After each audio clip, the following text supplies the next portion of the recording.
எனக்கு ஒரு கேள்விக்குறியாவே இருக்குங்க. என்னன்னு பார்த்தீங்க அப்படின்னா, நம்ம எல்லாருமே வெளிய போய் சாப்பிடுவோம். ஃபேமிலியா சாப்பிடலாம், இல்ல ஃப்ரெண்ட்ஸோட சாப்பிடலாம், இல்ல தனிமையா போய் சாப்பிடுவோம் ஹோட்டல்ல. ஆனா நம்ம என்ன சொல்றதுன்னா, இந்த ஹோட்டல்ல சாப்பாடு சரியில்ல. இது இந்த அட்மாஸ்பியர் சரியில்ல. இது என்ன சாம்பார் வச்சிருக்காங்க? என்ன சிக்கன் கறி வச்சிருக்காங்க? ஸோ இது மாரி நம்ம பேசுறது எதார்த்தமா இருக்கும். ஆனா எனக்குள்ள ஒரு கேள்வி என்னன்னா, ஒரு ஹோட்டல் நடத்தணும்னு பிளான் பண்ணிட்டாங்க. ஸோ வந்து ஹோட்டல் நடத்தும்போது என்னென்ன தேவைன்றது வாங்கி எல்லாம் போட்டாங்க.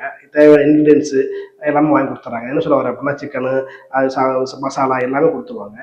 ஏன் சமைச்சு முடிச்ச உடனே, ஏன் வந்து அத உப்பு இருக்கா? காரமா இருக்கா? இல்ல இது டேஸ்ட்டா இருக்கா? எல்லா இன்கிரீடியன்ஸும் கரெக்ட்டா போட்டோமா? இல்லையான்றத சாப்பிட்டுட்டு அதுக்கப்புறம் ஏன் டேபிள் கொண்டு வர மாட்றாங்கன்னு எனக்கு ஒண்ணுமே புரியல. நம்ம எங்க சாப்பிட்டாலுமே இந்த ஹோட்டல் சரியில்லன்றத நம்ம இக்னோர் பண்றோம்.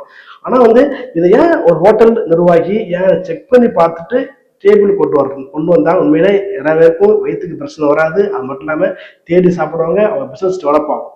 இத பத்தி நீங்க என்ன நினைக்கிறீங்கன்றதையும் கமெண்ட்ல சொல்லுங்களேன். See you all.